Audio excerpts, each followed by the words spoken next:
confusion, and, finally, my resigned expression. "Why would you do that?"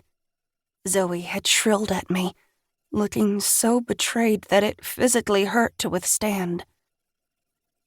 "Why would you ruin this? Are you honestly that jealous?" Steeling myself, I locked eyes with Gabby, and I said, "Yep, that's it. Guess I'm just that green with envy."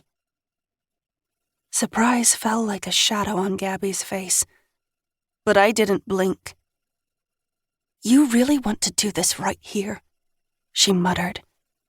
Her stare was hard, but so was mine. She took a big breath. "Here we go," I thought. "She's Sophie's cousin," Gabby said, projecting her voice now.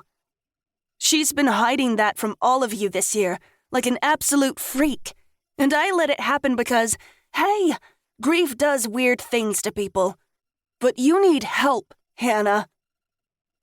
Every last student and chaperone turned to stare at me as I stood there in my silence. No denials, no defense.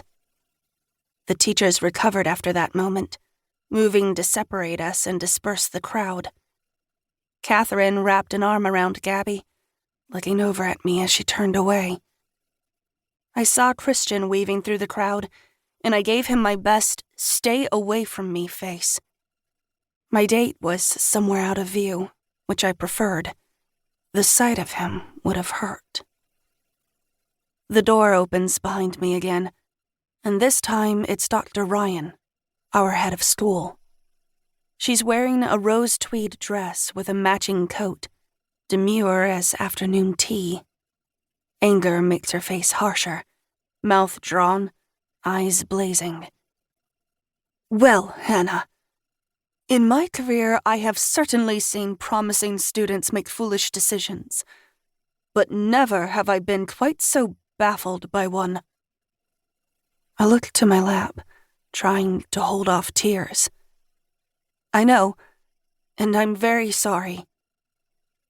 It's the truth. I really do wish I could have done this another way, but I had about 2 minutes to make a choice. I confess, I don't even know where to start.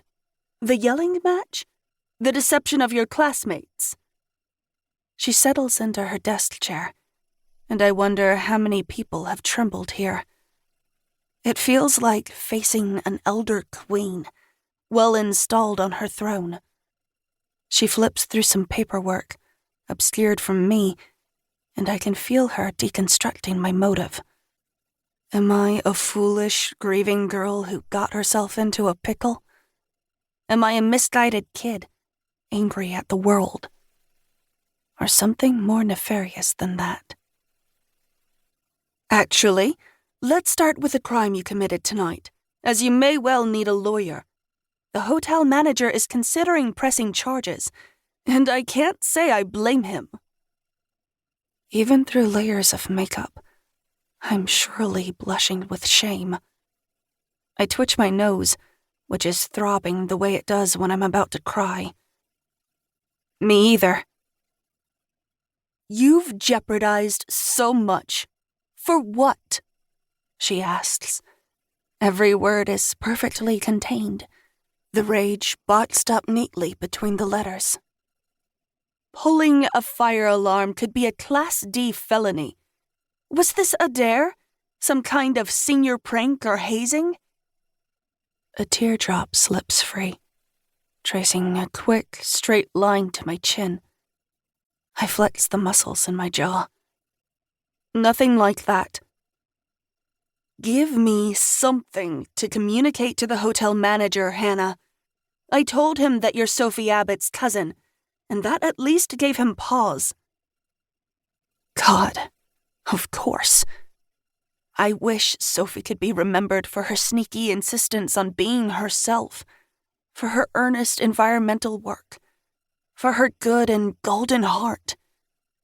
Instead, her name is synonymous with dying by overdose, opioids.